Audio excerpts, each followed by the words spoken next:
За 1989 оны төгсөгчдийнхөө төлөөлөлтөд уулзаж байна. За оройн төргий. Оройн төргийа та бүхэндээ.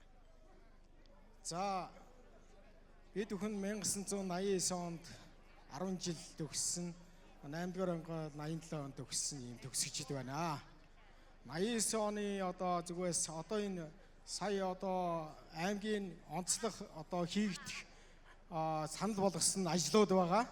Тэр ажлуудаас Улснуур руу угтах одоо тийм юу лээ газрыг одоо сонгож бид бүхэн тэр нь бол өртгөн 100 саяын өртөгтэй байгаа. Тэрийг 1989-чүүд бүгдээрээ одоо хийж хөрөнгө оруулалт хийж бүтээнэ гэж хэлж байна. Амлаж байна. 89-чүүд